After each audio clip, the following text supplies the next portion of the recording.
And it's pretty warm afternoon, so thank you for joining us. The next speaker I want to introduce is to talk about the topic is renewals. This, I'm sure, is a common topic for most of the businesses. Anybody does renewals in your business? Awesome, I'm sure everybody does, big portion. So what we have got here is somebody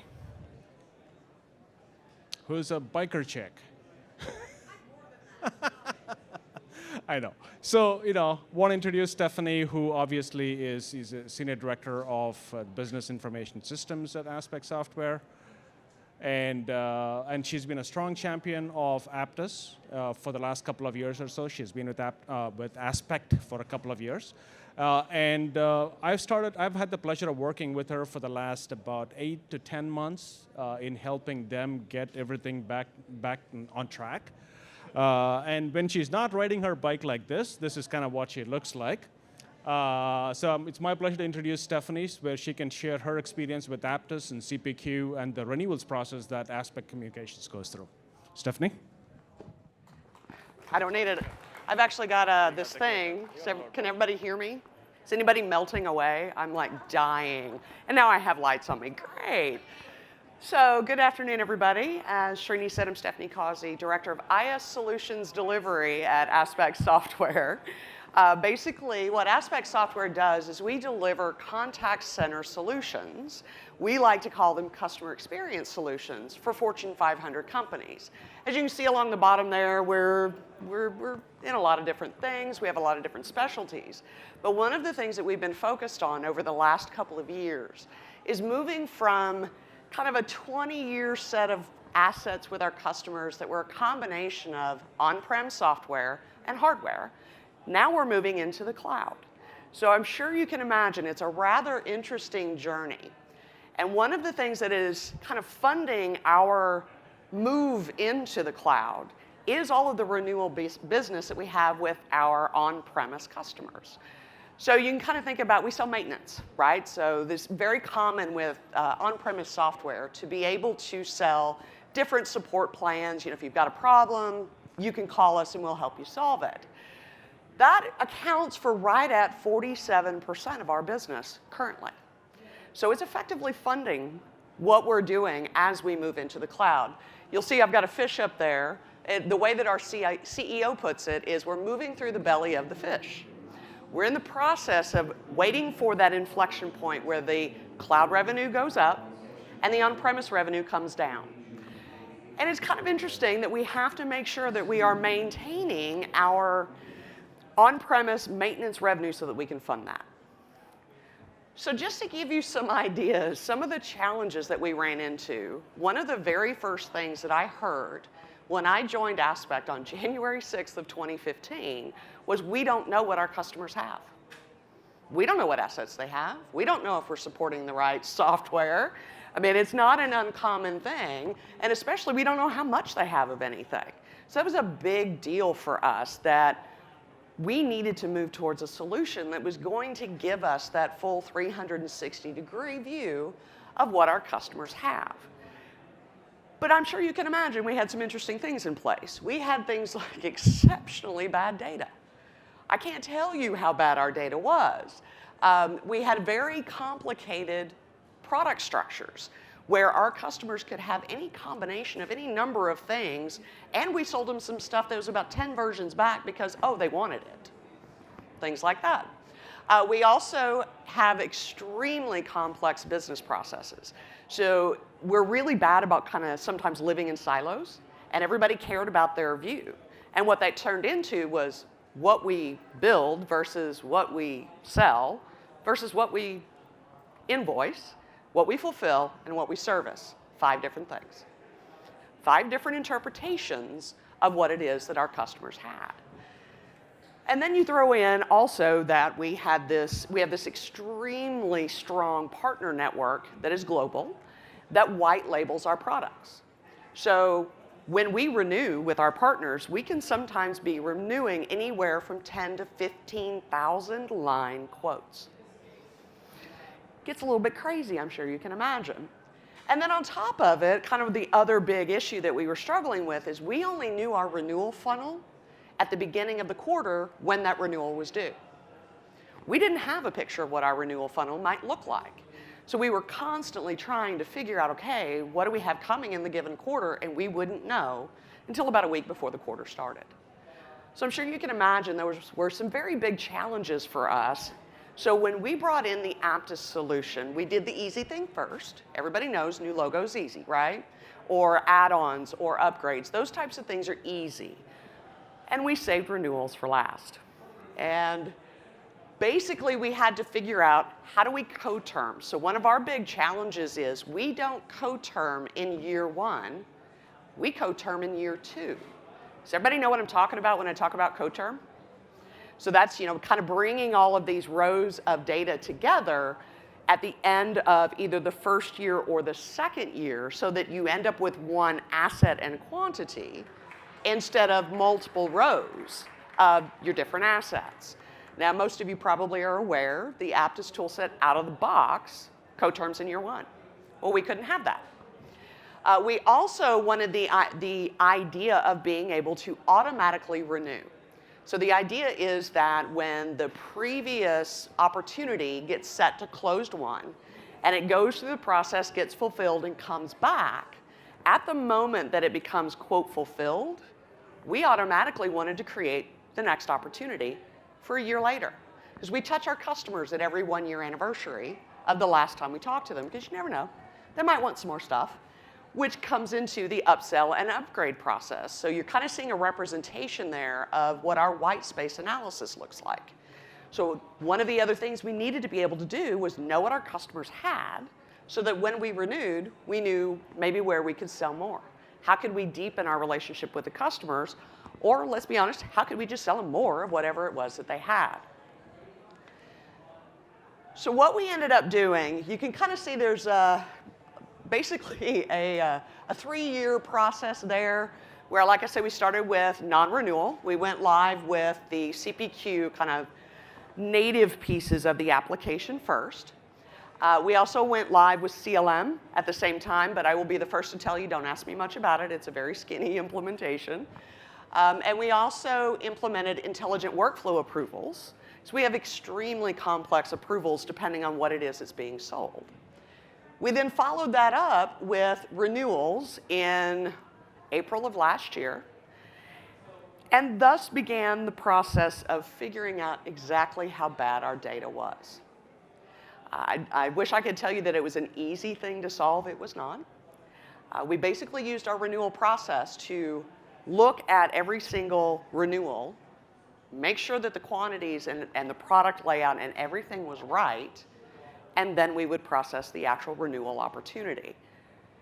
I'm not going to lie, it took a year. It took a solid year of that renewal cycle to get through that data cleansing process. And then, right at the time we finished cleansing our data, we also had, in the prior year, implemented Lightning within Salesforce. Well, I don't know if anybody, I know not many have really accepted Lightning yet or implemented Lightning yet. We were actually an early implementer of it for our sales organization. And it wasn't very profitable at that point. Or, I'm sorry, it wasn't very stable at that point.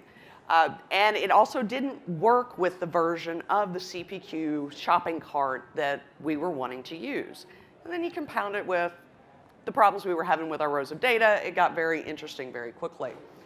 So in January of this year, we implemented effectively a hybrid solution.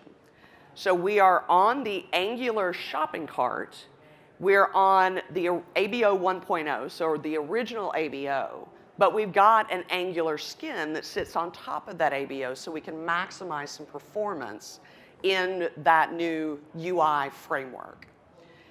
We also have used Jitterbit. We integrate with NetSuite, so we don't do the revenue pieces within Apttus. We actually push that to NetSuite, and then, like I mentioned, it kind of comes back around, and those quote lines become our asset lines. And again, everything kind of maintains that cleanliness because we have spent all this time making sure it's all really clean. So here's where we are today. So you remember some of those challenges I mentioned around some crazy business processes, not knowing our funnel, our product set was absolutely insane, bad data. We basically have been successful in eliminating those 4 challenges for our organization. We now know what our customers sell. We have integrated business processes to the point where I've actually got people wanting to talk about data governance and stewards, which is a big deal. We've got streamlined products. We've got everybody kind of speaking the same language now, which didn't even exist before. And on top of that, we went from 3 days to kind of manually build this renewal quote to figure out what everybody had to 0. So my order management team doesn't have to spend time figuring out what a customer has so we know what to renew. We already know that. So it's automatic. It's just there. We've also been able to improve our accuracy around what our customers have, and we've been able to significantly decrease the number of tickets that we received in IT around, hey, you've got these assets all wrong. That's decreased significantly. We still have moments of it. I'm not going to say we don't. We have people who do stupid things. But we have decreased that demand significantly, so now my team can go focus on other things. And then we've also implemented that rolling 365-degree view of what our funnel looks like for renewals over the next year. So we're no longer kind of myopic and looking at this current quarter or the coming quarter. We can look at it as far out as it's possible to look. We are still kind of working on the idea of co-terming again, because we co-term in year 2, and that's not native. We got some customizations that we've got to deal with a little bit. I was seeing Sashi before, and Shri, there you are. They're going to help us make sure that we get that as automated as we possibly can. And we've, like I said, we've also taken care of the funnel issues. I'm trying to remember what the circle was now. I can't remember. But anyway, so this kind of represents what we've got in our roadmap for the next kind of, let's say, year and a half. We're going to tackle co-terms first. Our plan is to get that done over the next 3 to 6 months. And then we're going to start talking about some of our expanded capabilities that will then be possible, like having the ability for our partners to be able to log on to a Salesforce community, look at their assets, figure out what's renewing, and be able to manage all of those quotes all in one place.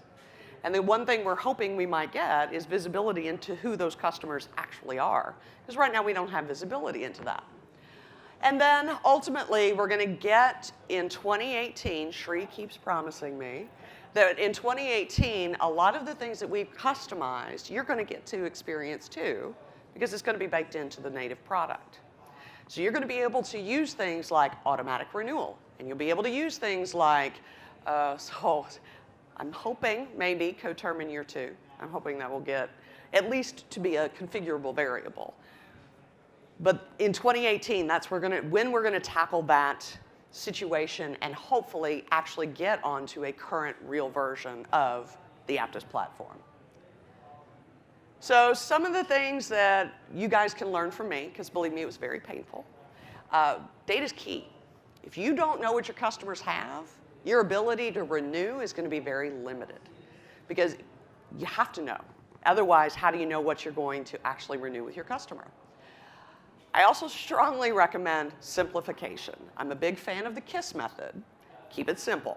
I won't say the final S. But if you can make it simple, if you can simplify your approval processes, if you can simplify your order management processes, if you can get it down to something that is distilled to its most effective point, that is when you can really start to maximize the power of the Apttus tool set. You also have to make it a commitment. So when I first joined, we had Salesforce, but it wasn't really well implemented, and there was a little bit of salespeople don't like doing quoting, so we're not going to make them do it, things like that. One of the things that we were able to get out of our executive leadership is commitment. They went to the point of, if it's not in Salesforce, if it's not in Apttus, if it's not in NetSuite, it doesn't exist. I always have to laugh when we start talking about adoption. I don't have an adoption problem. Because guess what? If it's not in Apttus, if we don't have a quote with lines, you don't have a funnel. So we don't know what you have, and we're not going to talk to you about it until it actually exists. So you need that kind of executive level commitment to ensure adoption of the solution that you're putting in place. Also look at automation opportunities, because one of the things that we kind of tacked on to the end, now that we've got this clean process, we use Service Cloud for our internal contact center. Well, we got this asset line object because we do asset-based ordering with Apttus. We had to figure out a way to get those assets with their entitlements into the Service Cloud asset and entitlement native functionality within Salesforce. So we took the opportunity, my Salesforce team did a great job. They navigated how to decompose that asset line data into what the service team needed, and they wrote code. And all of that is configurable now. So we can say, you know, this set of products or this bundle equates to this serviceable item, and it gets automatically created. And if they have maintenance, that also gets created as an entitlement. We had to build that ourselves, but it actually gave us the opportunity to really streamline a lot of those processes too. And then last but not least, push hard. I always tell people, if you really want to know what's difficult, start on January 6th and be told by July 1st, you have to re-implement Salesforce, implement Apttus CPQ and CLM, implement NetSuite, and tie it all together with Jitterbit. Oh, and your team has been working on this 20-year implementation of Oracle. So they don't know anything about any of those tools. And I can say, we did it. But it was hard. I had people who didn't have any time off for quite a while. So you can do it. And you have to be willing to sometimes challenge your partners and push hard and help people understand, look, I'm not doing anything that's crazy. I need your help to help me figure out how I'm going to make this happen. And you've got to be willing to challenge. You've got to be willing to say, no, that's not going to work for me, right, Srini? Or Shri, or Sashi. You've got to be willing to kind of stand up and say, no, this is how my business works, right? And the one thing I will say about Apttus is when you help them understand the problem that you need solved, they do a really great job of coming to the table and helping you figure it out. They've got some great people, too, on their product and PS teams. So with that, I think the next one is, that's it. So with all of that information thrown out there, anybody have any questions? Yeah, we got a couple minutes. Any questions? Yeah, great presentation. When you did your data cleansing, I thought I heard you say you went through the whole year cycle of renewals to do that. Did you guys consider like maybe putting a SWAT team together and just getting it all done really fast? And if you did, why didn't you choose that option? So one of our major challenges was that prior to Apttus, all of our quoting was done in spreadsheets. All of it. So you can imagine anytime somebody needed a renewal, basically our order management team was manually putting together a spreadsheet based on data out of Oracle and handing it to the salesperson who went and negotiated and brought it back. And then the order management team manually entered it back into Oracle. Well, we had a lot of issues around data cleanliness, and the only people that understood what the data really was that same order management team. So we didn't really have the opportunity to say, okay, give me, I can't tell you how many times my CFO was like, well, just go get 100 people in India to just do it. And it's like, oh, it's not that simple. So there was a lot of work, and it took brain power to figure out exactly what it was our customers had. So. You mentioned an upgrade in 2018 to remove some of the customizations, and can you talk about what is being upgraded to address which customizations? So a big part of one of the things that we're hoping to eliminate as part of the upgrade is the auto-renew feature. Is going to be coming out, if it hasn't already, in a current version. That's going to be actually baked into the product. So that's one piece. I'm trying to remember some of the others. Come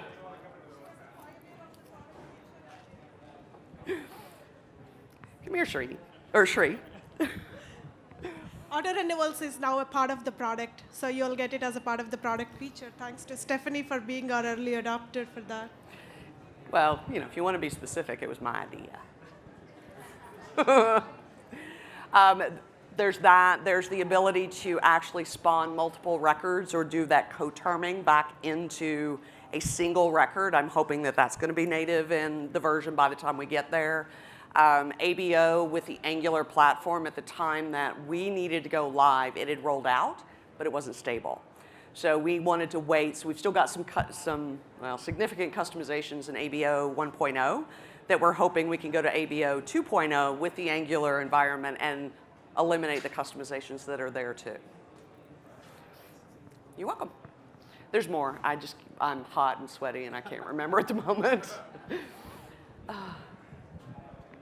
A little bit off topic as it pertains to Apttus, but I'm curious if you can say now, a year later, how is the Lightning experience going? We love it. You have to remember we're a software company, so UI, modern UI is very big for us. So when we saw the Lightning UI, not this past, but the one before, I had several sales ops people there. Sorry guys, if there's any sales ops in the room. But they came away going, oh, this Lightning thing, we love this. And I'm like, oh, great, thanks. We actually love it. We went from a very low adoption, we had salespeople who just would not even get into the system, to where now they're even managing activities. Oh, what a concept. They're actually putting their activities into Salesforce now. And they use it every day. The thing that's really big for us is the Kanban, the opportunity Kanban, as well as the process indicator, the kind of arrows across the top of an opportunity. Those are the two biggest hits. You're welcome. In fact, Stephanie, I wanted to make one more point, right? The last bullet you had on your learning slide was pushing hard. Yes. I need to give credit where it is due. Stephanie has not only been pushing us as partners, I think she has been a strong proponent of Apttus in pushing her business to look at changing simplification of the product suite, offerings. Like she mentioned in the opening slide, a lot of the grandfather products, as the company was transitioning from an on-prem software into a cloud-based offering, the business continued to keep selling, expanding their on-prem product suite as well. So pushing back on the business and making sure the process is more streamlined from the business side was also a big help for us to make it successful together. Yeah, there was quite a few arguments between the CFO and the president, who owns all of our sales team, about, well, if somebody comes in and wants to buy 10 more of this, are you going to let them do it? And the president looked at me and the CFO looked at me and said, well, yeah, it's free money. Why wouldn't we? But that means that I have this interesting complexity and depth of product that we have to keep maintained. So it's not fun. Thank you for your support. Absolutely. Any other questions? Thank you, Stephanie. Appreciate it. Whew.